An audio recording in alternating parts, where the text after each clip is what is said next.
ये आकाशवाणी है। प्रस्तुत है कार्यक्रम सुर्खियों में। इसके अंतर्गत सुनिए बिहार में राजनीतिक घटनाक्रम के मायनों पर चर्चा। इसमें भाग ले रहे हैं राजनीतिक विश्लेषक अमिताभ सिन्हा और आकाशवाणी संवाददाता कमल कुमार प्रजापति। नीतीश कुमार ने कल राज्यपाल फागू चौहान से मिलकर नई सरकार बनाने का दावा पेश किया था। नीतीश कुमार ने जनता दल यूनाइटेड के साथ दूसरे दलों के विधायकों के समर्थन की सूची राज्यपाल को सौंपी और इनमें राष्ट्रीय जनता दल, कांग्रेस, हिंदुस्तान अवाम मोर्चा, वामपंथी दलों और निर्दलीय विधायक शामिल हैं और इसके साथ भाजपा और जेडीयू के गठबंधन के समाप्त होने के बाद नई सरकार का गठन बिहार में हो रहा है। आज नीतीश कुमार ने फिर बिहार के मुख्यमंत्री के रूप में शपथ ली और राष्ट्रीय जनता दल के नेता तेजस्वी यादव ने उप मुख्यमंत्री के रूप में शपथ ग्रहण की।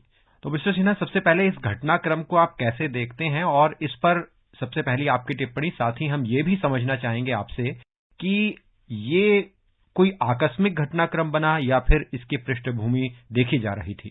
देखिए, कोई आकस्मिक घटनाक्रम नहीं है। नीतीश कुमार जब से 2020 के चुनाव हुए थे और बीजेपी बड़े भाई के रूप में उभर कर सामने आई थी, तब से नीतीश कुमार काफी, अगर बिहार की भाषा में कहा जाए तो कसमसाए हुए थे। उन्हें ये बात बर्दाश्त ही नहीं हो रही थी कि कोई भी पार्टी उन पर शिकंजा कस के सरकार चलाए। वो प्रशासन पूरी तरह से अपने हाथ में रखना चाहते थे, लेकिन बीजेपी बड़े भाई की भूमिका में थी। स्पीकर बीजेपी को मिल गया था। अगर कुछ भी उन्हें आदेश लेना होता था, तो कोई बड़े फैसले लेने होते थे, तो उनको लगता था कि बीजेपी वाले दिल्ली से इजाजत लेने की कोशिश कर रहे हैं। तो नीतीश कुमार एक तरह से बीजेपी के बढ़ने से परेशान थे, पहली बात। दूसरी बात, जब नीतीश कुमार को भी देश भर के घटनाक्रम को देख के ये लग रहा था कि वो एक सेक्युलर चेहरा है और वो आगे बढ़ सकते हैं प्रधानमंत्री पद के उम्मीदवार के रूप में, तो एक मन के अंदर बड़ी इच्छा बलवती होती है। तो 20 साल जो नीतीश 2005 से लेकर 2025 तक जो नीतीश का टेन्योर रहने वाला है, उसमें अगर 20 सालों की बात करें तो काफी बिहार को में गंगा का पानी बह चुका है और बिहार कम से कम इसका सबसे बड़ा लूजर अगर कोई माना जा सकता है तो बिहार राज्य है, जहां विकास की जो गति है वो रुक जाती है। और कम से कम ये जो आया राम गया राम की राजनीति है, 2 साल इस पार्टी के साथ 2 साल उस पार्टी के साथ, गलती सभी राजनीतिक दलों से हो रही है। लेकिन कम से कम नीतीश कुमार ने इस बार फिर से वापस जाकर उस युग में जाने की बात कर दी है जिससे बचकर वो इधर आकर बीजेपी के साथ हाथ मिलाए थे। तो अगर हम कल के घटनाक्रम से देखें, कल सुबह जेडीयू के विधायक दल की बैठक होती है। उसके बाद जो महागठबंधन है जिसमें कांग्रेस और दूसरे दल शामिल हैं, राष्ट्रीय जनता दल के साथ जेडीयू के साथ मिलकर उनकी बैठक होती है। राजभवन आना जाना होता है, राज्यपाल को इस्तीफा सौंपा जाता है और आज फिर सरकार के गठन की प्रक्रिया शुरू हो जाती है। तो ये 2 दिन में जो समीकरण बना, जो घटनाक्रम हुआ, ये क्या रहा, क्या कुछ परिस्थितियां रही, इन पर आपकी टिप्पणी। दिल्ली में पिछले दिनों जितनी भी बैठकें हुई हैं, चाहे नीति आयोग की बैठक रही हो, चाहे राष्ट्रपति का फेयरवेल फंक्शन रहा हो, नीतीश कुमार ने केंद्र सरकार के हर न्योते को ठुकराया है। दिल्ली नहीं आए थे, वो सीधा सा संदेश दे रहे थे, वैसा ही संदेश दे रहे थे जैसा 2013 में उन्होंने दिया था जब उन्हें एनडीए से बाहर जाना था और लगातार वो किसी भी कीमत पर साथ चलने को तैयार नहीं थे। वही चीजें एक बार फिर से वो दोहराई जा रही हैं। ऐसा नहीं है कि बीजेपी आलाकमान नहीं जानता था कि वो ऐसा करने वाले हैं। तभी तो आपको याद होगा 2 दिन पहले अमित शाह भी पटना में थे, जगत प्रकाश जेपी नड्डा बीजेपी अध्यक्ष पटना में थे। तब बीजेपी के महासचिव अरुण सिंह ने कहा था कि 2025 में नीतीश, दोनों पार्टियां साथ मिलकर चुनाव लड़ेंगी और नीतीश कुमार उम्मीदवार होंगे। तो एक तरह से सीधा एश्योरेंस बीजेपी की तरफ से दे दिया गया था ताकि अगर नीतीश कुमार कोई आरोप लगाकर अलग होते हैं तो ब्लेम बीजेपी पर ना आए, बिहार की जनता के बीच नीतीश कुमार ये आरोप न लगा सकें कि बीजेपी के चलते ये हुआ है। तो जाहिर तौर पर अब मुश्किल है नीतीश कुमार, बीजेपी के लिए मुश्किल यह है कि बिहार में अभी भी माना जाए तो कास्ट बेस्ड काफी इलेक्शन आधारित होते हैं, जातियों पर आधारित होते हैं इलेक्शन। तो यहाँ अगर यादव और मुस्लिम का एक स्ट्रॉन्ग कॉम्बिनेशन तेजस्वी के साथ था, आरजेडी के साथ था, तो एक कुर्मी और एक महादलित ईबीसी जिसके लिए नीतीश कुमार लगातार पैरोकार रहे हैं, वो उनके साथ जाएगा। लेकिन यहाँ पर देखने की बात है, बीजेपी के लिए अब सबसे बड़ी बात है कि नीतीश कुमार स्वतः सामने गए हैं। अब किसी तरह से लगातार उनके ऊपर आरोप लग रहे हैं, बीजेपी ने लगातार उनको कहा है कि उन्हें बीजेपी ने नहीं जनता ने कमजोर बनाया है।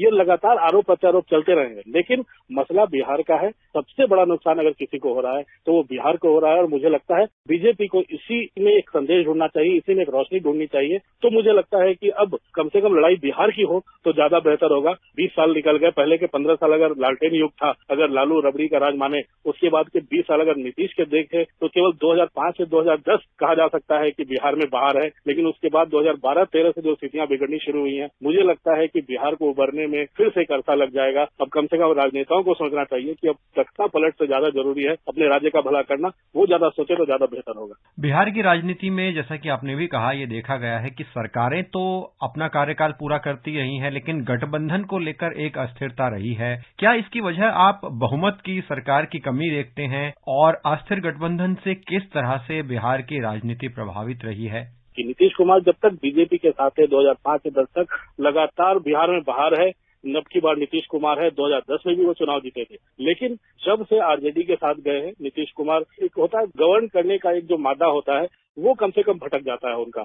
तो नीतीश कुमार जी एक बार फिर से अपने भविष्य को सोचकर या फिर सत्ता के लिए या फिर केंद्र की सत्ता के लिए, वो आने वाले 8-10 महीनों में साफ होगा। लेकिन कम से कम जिस पार्टी के साथ उन्होंने करप्शन के चलते, गुंडागर्दी के चलते और एक्सटॉर्शन और तमाम गलत कारणों के कारण उनका साथ छोड़ा था, 2 बार साथ छोड़ा है। पहले भी जनता दल से अलग हटकर समता पार्टी बनाई थी, फिर 2013 में साथ हुए, फिर 2017 में जब अलग हुए, जब बीजेपी के साथ आए थे तब भी उन्होंने कहा था कि इस पार्टी के साथ दोबारा नहीं आएंगे। फिर उनके साथ गए हैं तो जाहिर तौर पर ये सत्ता के प्रति उनका प्रेम हो सकता है लगातार बने रहने की, और दूसरा हो सकता है कि एक उनकी नजर हो, क्योंकि विपक्ष में काफी अभी डिलेमा है कि कौन उनका नेता होगा, क्या होगा। एक कोशिश वो कर सकते हैं एक सेक्युलर छवि अपनी लेकर और अपनी ईमानदार छवि पेश करके कि हम एक उम्मीदवार हो सकते हैं अगले आने वाले 2 सालों में। अभी देखते हैं क्या राजनीति का पटाक्षेप होता है, लेकिन कम से कम इतना तो कहा जा सकता है इसमें बीजेपी को बहुत ज्यादा हताश होने की जरूरत नहीं है। उनके लिए रोशनी है, अगर मेहनत करें तो कम से कम जनता उन्हें दोबारा मौका देगी। अगर 75 सीटों तक वो पहुंच चुके हैं तो आने वाले दिनों में जनता उन्हें और आगे बढ़ा सकती है। तो जो ये पूरा घटनाक्रम रहा, क्या विपक्ष एक गठबंधन के तौर पर खुद को मजबूत करने का संकेत दे रहा है? क्या मायने निकाले जा सकते हैं इस घटनाक्रम से?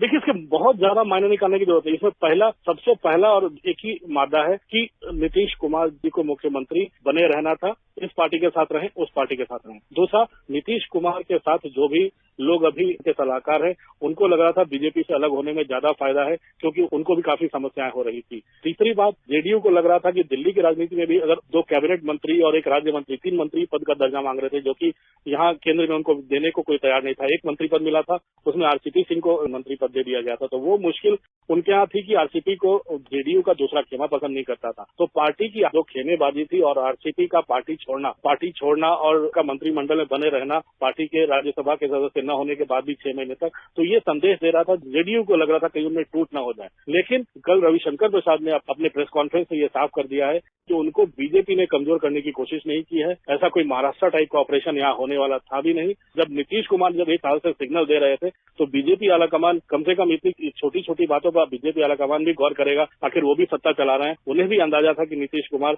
इस दिशा में जा रहे हैं, लेकिन इस बार बीजेपी आलाकमान अपने सर पे कुछ लेना नहीं चाहता था।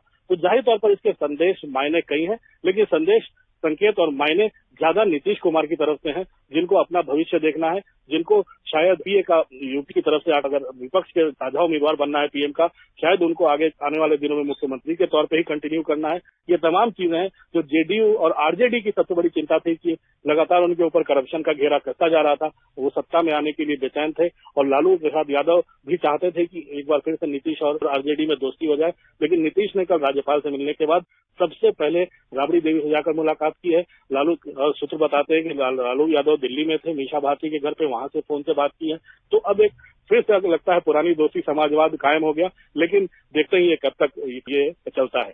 जी मिस्टर सिन्हा, बहुत बहुत धन्यवाद कार्यक्रम में आप जुड़े और इस पूरे घटनाक्रम पर आपने जो विश्लेषण दिया उसके लिए भी आपका शुक्रिया। धन्यवाद।